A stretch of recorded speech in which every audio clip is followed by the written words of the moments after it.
Hello class, this is the annotation tutorial for the appendix section of the narrative life of Frederick Douglass by Alvaro Leí, Trisha, and Justin.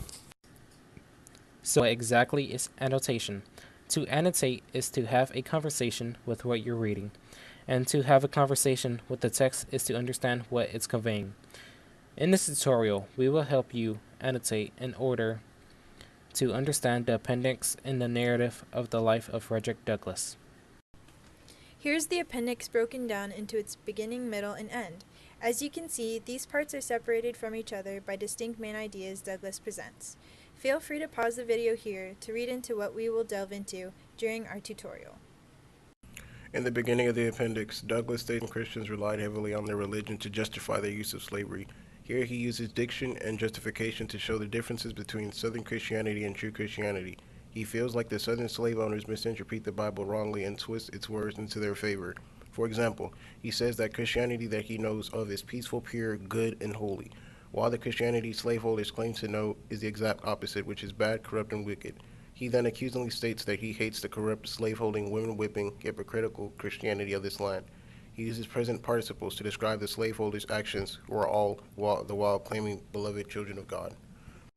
In summary, slave owners know the Bible inside and out, but they hate the case in which slaves are commanded to be obedient to their masters. In a way, they find a loophole in Christianity, which is the religion most of the nation follows. They follow the belief that if it's in the Bible, it must be right. However, Douglass believes that his religion must be separate from the kind of Christianity. When he thinks about Christianity, he envisions people loving their neighbor no matter what skin color. If the slave owners were true Christians, they wouldn't keep their fellow brothers and sisters in bondage. This makes Douglass loathe the fact that slave owners know that they are doing is wrong, but manipulate the scripture to prove that what they're doing is good in the eyes of the Lord. During the middle of the appendix, Douglass alludes to the Bible heavily, just as in the beginning of the appendix, where he mentions that the slave owner uses the Bible to justify slavery. He uses the Bible to counteract their argument. The poem here explains that these slave owners are doing the exact opposite of the Bible mentions. For instance, the merciful Son mentioned here is referring to Jesus. According to the Bible, Jesus came down from heaven in order to save the poor and enslaved. On the other hand, slave owners are not. Instead, they are playing the roles of Pilates, Herods, and chief priests that condemned Jesus to die. In their other way, they are condemning the slaves to die. Furthermore, they are synonyms to the chief priests and rulers mentioned in the poem that they even whipped the slaves. Just like when Jesus was scourged at the pillar.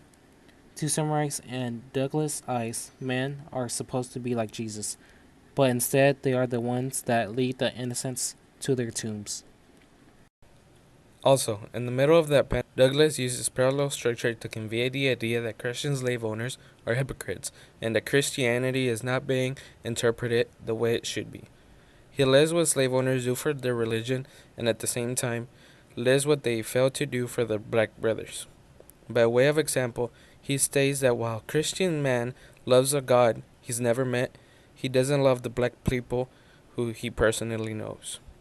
Well, they can pray and help the poor. On the other side of the world, they abandon and abuse the poor at the doorstep.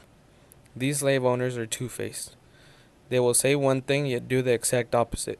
They do everything to appear like a model Christian, when in reality they fail to love and care for their slaves. This backward way of life shows that slave owners interpret Christianity for their own advantage. In short, Douglass utilizes parallelism to point out the contradiction of slave owners. Ends the appendix with what is titled a parody. This parody, he says, is without caricature or the slightest exaggeration. This signals the reader that the parody exemplifies what Douglass believes is the reality of Christian slave owners. Thus, the reader needs to pay special attention to its content. As you can read here, the parody includes a lot of descriptive language so the reader can envision what is taking place. In the section marked here, the reader envisions slave owners dressed in fine black coats. Black is a color that represents seriousness, authority, and elegance. Initially, this shows the reader that the slave owners are powerful yet classy. Then, the parody continues with a jarring image that contrasts the prestigious image. The slave owners are described as grasping the necks of a race they deem inferior. Rarely does a slave owner touch a slave in a way that is not abusive. In the next stanza, the parody continues to show the inhumane treatment of slaves. The slave owners are willing to curse each other for stealing, yet they themselves are the thieves. Not only do slave owners literally kidnap slaves, they steal them from their families and rob them of their rights. Broken families and broken spirits are what characterize the slave population. In short, the imagery here encapsulates the horrors and injustices of slavery. Slavery is an institution that dehumanizes both the master and the slave. The master becomes immune to the evil he exhibits, and the slave is degraded to the status of an animal.